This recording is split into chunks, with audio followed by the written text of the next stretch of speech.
नमस्ते प्यारे बच्चों। आज के वीडियो में हम सीखने वाले हैं गुणज और गुणनखंड किसे कहते हैं।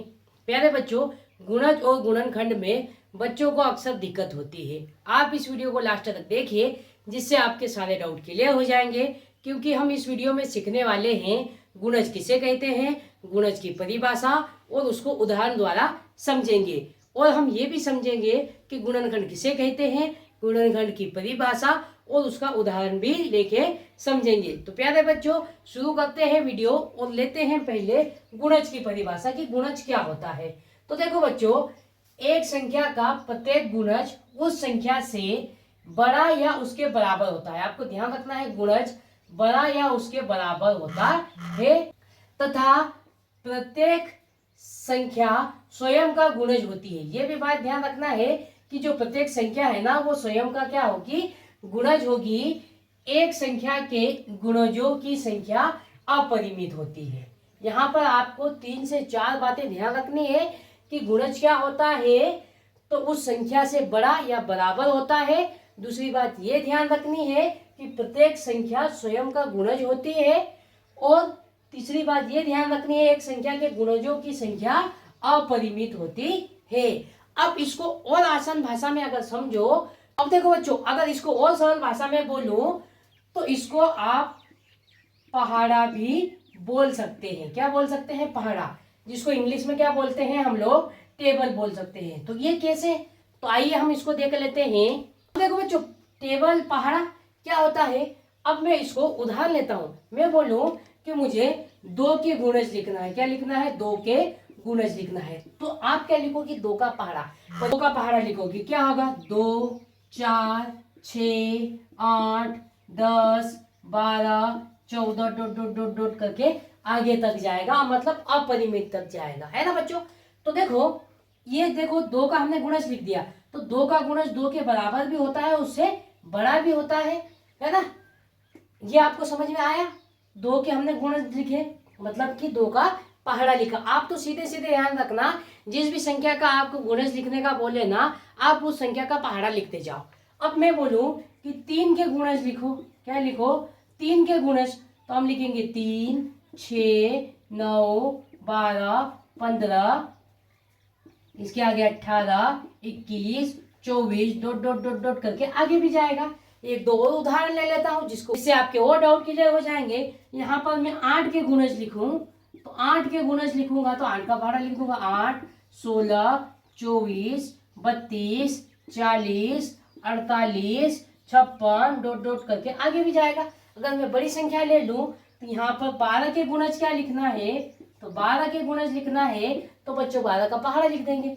देखो 12, 24, 36, 48, 48, 60, 72 डॉट डॉट करके आगे भी जाएगा। तो प्यारे बच्चों, उम्मीद करता हूं कि आपको गुणज की परिभाषा और उदाहरण आपको समझ में आ गए होंगे। अगर समझ में नहीं आया तो सिर्फ आपको एक ही बात ध्यान रखनी है, गुणज जिस भी संख्या का निकालना हो उसका आप पहाड़ा लिख दो, तो आप गुणज ऑटोमेटिक निकल आएगा। अब देखते हैं प्यारे बच्चों कि गुणनखंड किसे कहते हैं और उसको उदाहरण द्वारा समझते हैं।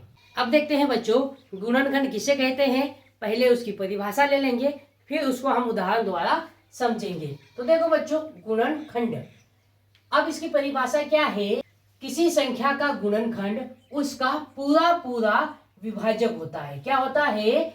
उसका पूरा पूरा विभाजक होता है। आगे क्या है? एक प्रत्येक संख्या का गुणनखंड है।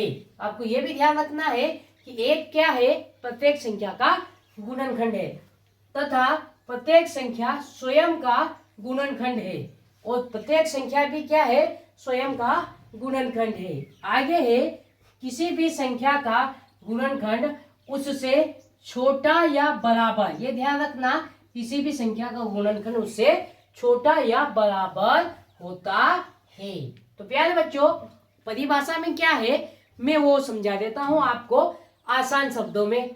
तो देखो बच्चों, गुणनखंड क्या होता है, तो किसी भी संख्या का गुणनखंड उस संख्या को पूरा पूरा विभाजक कर देगा, मतलब कि उसमें पूरा पूरा भाग चले जाएगा। और क्या है, एक प्रत्येक संख्या का क्या होता है, गुणनखंड होता है, और प्रत्येक संख्या स्वयं का भी क्या होती है, गुणनखंड होती है। और आपको एक बात ये भी ध्यान रखनी है कि गुणनखंड संख्या से छोटा या बराबर होता है। अब देखो बच्चों, हम ले लेते हैं उदाहरण। यहाँ पर मैं ले लेता हूँ उदाहरण कि हमको किसके 6 के गुणनखंड निकालने हैं। तो कैसे निकालेंगे? देखो बच्चों, हम क्या करेंगे, इस 6 में भाग देना शुरू करेंगे। कहाँ से? 1 से। तो देखो बच्चों, 6 में हमने 1 का भाग दिया, कितनी बार चले गया? 6 बार चले गया। फिर 6 में हम किसका भाग देंगे? 2 का भाग देंगे। तो देखो बच्चों, 6 में 2 का भाग 3 बार चले गया। फिर 6 में हम 3 का भाग देंगे, तो 6 में कितनी बार 3 का भाग चले जाएगा? 2 बार चले जाएगा। तो बच्चों, हमको भाग देना वहां पर रुक जाना है जहां पर संख्या रिपीट हो जाए। देखो, 2 का भाग दिया 3 आया, 3 का भाग दिया 2 आया। जब भी ऐसी कंडीशन आ जाए तो हमको रुक जाना है। देखिए, गुणनखंड मिल गए। तो देखो, 6 के गुणनखंड 6 के गुणनखंड क्या क्या हो जाएंगे? देखो, यहां से लिखेंगे हम 1, फिर 2, फिर 3, फिर इधर से लिखेंगे 2 3 हमने लिख लिया। क्या बच गया? 6 बच गया। तो प्यारे बच्चों, 6 के जो गुणनखंड है वो क्या है? 1, 2, 3 और 6। ये आपको समझ में आया? देखो, परिभाषा में भी बोला था कि एक प्रत्येक संख्या का गुणनखंड होता है, तो एक सभी में आएगा। वो संख्या स्वयं का भी क्या होती है? गुणनखंड होती है, इसलिए 6 भी आया। अब देखो बच्चों, हम यहाँ पर निकाल लेते हैं कि 12 के गुणनखंड, जिससे आपको और अच्छे से समझ में आ जाएगा। तो हम क्या करेंगे? 12 में भाग देना शुरू करेंगे। तो आइए देते हैं, 12 में 1 का भाग देंगे, कितनी बार जाएगा? 12 बार जाएगा। फिर 12 में 2 का भाग देंगे, कितनी बार जाएगा? 6 बार जाएगा। 12 में 3 का भाग देंगे, कितनी बार जाएगा? 4 बार जाएगा। फिर 12 में 4 का भाग देंगे, कितनी बार जाएगा? 3 बार जाएगा। हमें भाग देना तब बंद कर देना है जब संख्याएं रिपीट करने लगे। 3 का भाग देने पर 4 आया और 4 का भाग देने पर 3 आया, तो हमें रुक जाना है। अब देखो बच्चों, 12 के गुणनखंड क्या हुए? तो 12 के गुणनखंड क्या हो जाएंगे?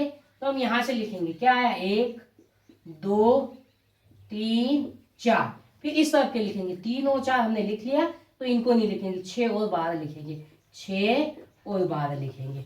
तो प्यारे बच्चों, आप इसी प्रकार किसी भी संख्या के गुणनखंड बड़े ही आसान तरीके से निकाल सकते हो। और प्यारे बच्चों, उम्मीद करता हूं कि आज के बाद आपको गुणज और गुणनखंड में कोई भी दिक्कत नहीं आने वाली। और प्यारे बच्चों, ऐसे ही बेसिक मैथ्स के वीडियो के लिए आप इस चैनल के साथ जुड़ जाइए।